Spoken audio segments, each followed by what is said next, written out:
আল কায়েদার প্রতিষ্ঠাতা Osama bin Laden ২০০১ সালে মার্কিন অভিযানের সময় আফগানিস্তানের তোরা বোরা পাহাড় থেকে নারীর বেশে পাকিস্তানে পালিয়ে গিয়েছিলেন। যুক্তরাষ্ট্রের কেন্দ্রীয় গোয়েন্দা সংস্থার সাবেক কর্মকর্তা জন কিরিয়াকু ভারতের সংবাদ মাধ্যম ANI-কে দেওয়া একান্ত সাক্ষাৎকারে এমন দাবি করেছেন। ২০০১ সালের ১১ সেপ্টেম্বর যুক্তরাষ্ট্রে সন্ত্রাসী হামলার পর আফগানিস্তানের তোরা বোরা পাহাড়ে আল কায়েদার নেতা লাদেন সহ অন্য সদস্যদের বিরুদ্ধে ওই অভিযান চালিয়েছিল মার্কিন বাহিনী।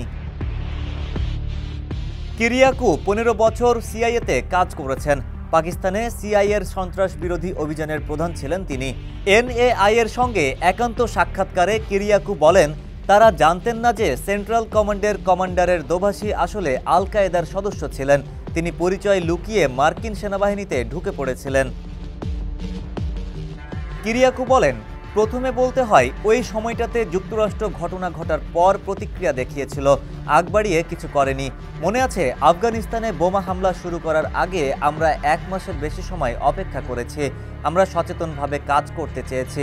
আমরা আবেগের বশবর্তী হয়ে সিদ্ধান্ত নিতে চাইনি। আমরা ওই অঞ্চলে অবস্থান নেওয়ার জন্য ১ মাস অপেক্ষা করেছি। বান্ডেল থাকলে প্রতি সেনমানিতে টাকা বাঁচবে।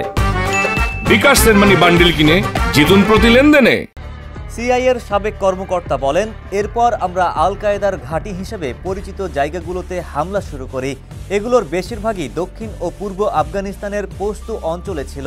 ২০০১ সালের অক্টোবর আমাদের মনে হয়েছিল যে আমরা তোরা বোরা পাহাড়ে ওসামা বিন লাদেন এবং আল কায়েদার নেতৃত্বকে কোণঠাসা করে ফেলেছি।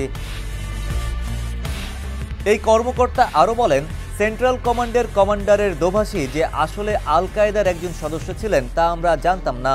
তিনি মার্কিন সেনাবাহিনীতে অনুপ্রবেশ করেছিলেন। তাই আমরা ভেবে বসেছিলাম বিন লাদেনকে আমরা কোণঠাসা করতে পেরেছি। আমরা তাকে পাহাড় থেকে নেমে আসার জন্য বলেছিলাম। যুক্তরাষ্ট্রে ২০০১ সালের ১১ সেপ্টেম্বরে 9/11 সন্ত্রাসী হামলার পর মার্কিন বাহিনী আফগানিস্তানের তোরা বোরা পাহাড়ে আল কায়েদার সদস্যদের কোণঠাসা করার পর তারা পাকিস্তানে পালিয়ে যান।